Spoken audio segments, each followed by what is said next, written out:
Hello po, no? Kasi nagiging controversial sa mga guro yung paggamit ng lesson plan. Kasi restricted, binabawal na, no? Unless kung emergency. Kung emergency, walang problema, hindi binabawal. Basta lumabas ka lang. Huwag kasi sa loob, baka ma-misinterpret ka lang bata, kunan ka ng picture, isumbong ka sa principal, nung pala, emergency. Kaya kung sa'yo, mag-cellphone ka dun lang, labas ka lang ng konti sa sa door, pero dapat nakikita mo yung bata. Hindi pa pwedeng hindi. Huwag kang aalis. Huwag mo iwan yung bata. Nagigit ba ako? Sagutin mo yung emergency. Di ba? Or, kapag ginagamit mo na lesson, pwede naman. Pero kung none of the two, ginagamit mo lang dahil yung anak mo nag-chat, Nay, nakapasa po ako na exam. Hindi mo na sinagot mo, hindi pa pwede yung kahit yung mga ganong saka mo na replyan. O yung asawa mo, dahil namimiss mo, chat. Okay. Basta mga ganon na natingnan mo yung Facebook mo or pinapanood mo ako, yun ang wag muna sa classroom. Hindi bawal manood sa akin, wag lang sa classroom.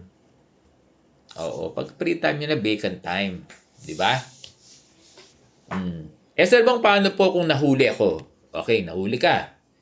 Pag mabagsik yung principal mo, memo ka kaagad. Oh.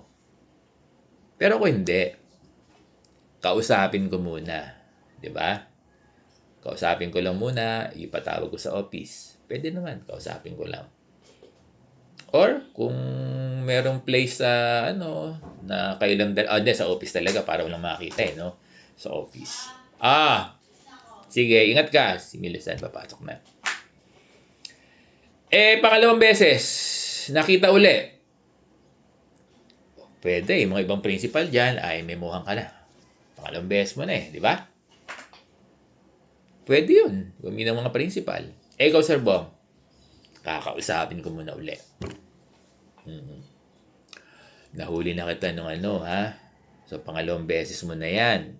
Sabihin ko, hindi mo ako sinusunod. Di ba? Oo. Warningan mo na. Sabi ko, pag third time mo, may memuhan na kita. Diba?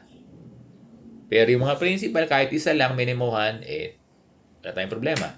Sabihin, yun yung, wala namang bawal doon. Kasi that is the work of the principal, no? Kaya lang, sobrang hipit ng principal. Ako yung third time, kasi sasabihin ko na siya ng second time niya pag third time pa may memuhan na kita. Baka mamaya huminto na.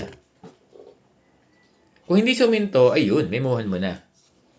Sir Bong, memo lang pala Akala mo lang. Pag minimuhan kayo, iba na yun. Kasi ifa-file ng principal yan That's your record already, black and white. Na you committed a misconduct. It was put in black and white, no? Di ba? Inofficial. Yung official yung misconduct mo. May record yung principal. Pinay lang niya. Ganon. Oo. Pag nakatatlo kang memo, bawa, nag-fourth time, memo ka uli. Baka yung mga principal mo. Baka mamaya, yung principal mo, isang memo lang, sinumbong ka na sa DO no? Kaya lang, sobra namang excited.